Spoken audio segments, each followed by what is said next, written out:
I recently read Waiting for Godot by Samuel Beckett for the first time. Now, this play is about two characters waiting for someone named Godot. Not much else happens.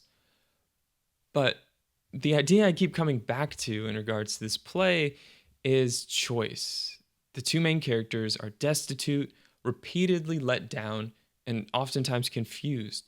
But they choose to keep waiting for Godot. They choose to keep living and to see another day.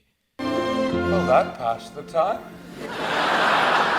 It would have passed in any case. The character's perseverance reminded me of Death Stranding, where Sam, the game's main character, played by Norman Reedus, faces a similar choice at the beginning of the game in a post-apocalyptic America where it's no longer safe to go outside.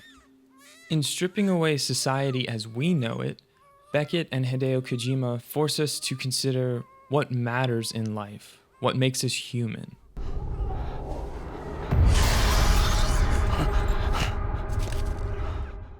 In this video, I'm going to explore what a game about making deliveries says about humanity. My name is Vinnie, and this is my save file for Death Stranding. From a story standpoint, Sam chooses to help what remains of the US government by connecting cities and individuals to the chiral network, which is like the internet but can also transmit physical objects. I hear the chiral network is coming along. You think the signal's strong enough to reach us here? Before the apocalyptic event known as the Death Stranding, Sam was already a distinguished porter, but his supernatural abilities allow him to thrive in his role as a porter post-Death Stranding.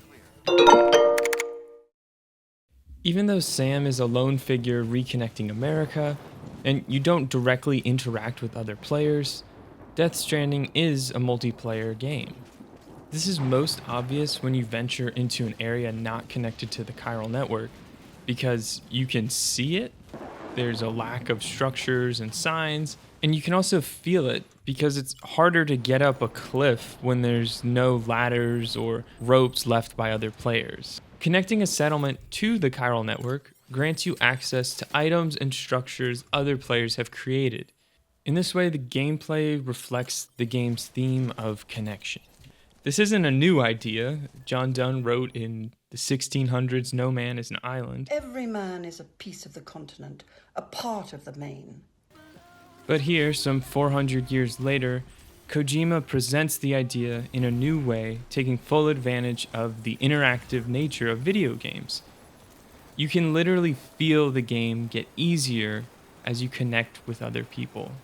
Not just other players, but also settlements.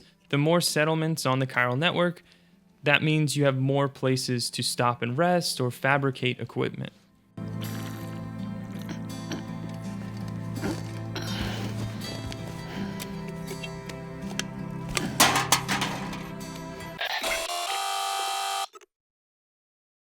After the Death Stranding, individuals known as preppers self-isolated from the world. Though these people chose to stash themselves away in bunkers, they have a lot in common with people today. In his 2005 commencement speech, "This is Water," David Foster Wallace describes how our culture encourages individuals to operate on selfish default settings, where we all have freedom all to be lords of our own tiny skull-sized kingdoms, alone at the center of all creation. The preppers have expanded their kingdoms from skull-sized to shelter-sized, but the truth holds. Every app on your phone is personalized to you, what you want to buy, who you want to be, who you agree with, and what you want to hear. The appeal of self-isolation or modern society is clear. Who doesn't want to be a king? When you step outside of your own kingdom, you're interacting with other people. You're no longer an absolute ruler. You might have to compromise or do something for someone other than yourself. I'm just as guilty of this as anyone else. And one could argue that video games perpetuate this self-centered way of living. But Death Stranding constantly reminds you that you are not alone. When you're traveling on foot in Death Stranding, you leave behind a path of footprints. And if more people follow your path, that path eventually becomes wider, a dirt road, and it once again makes the game easier the more you connect with other people. Normally, I don't think much about footprints, but thanks to Death Stranding, I not only noticed footprints left behind on a walk, I appreciated them as a shared experience with a group of strangers. In this way, Death Stranding serves as a reminder to look for hope and connection in the mundane, in the overlooked, ignored aspects of daily life. And though art can introduce us to certain ideas, ultimately we all choose whether to live within the safety of our skull-sized kingdoms or embrace the uncertainty of connections.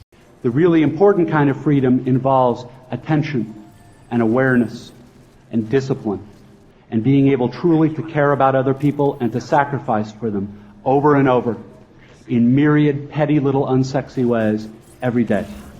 That is real freedom. You've kept me alive for a little while longer, Sam. I owe you one.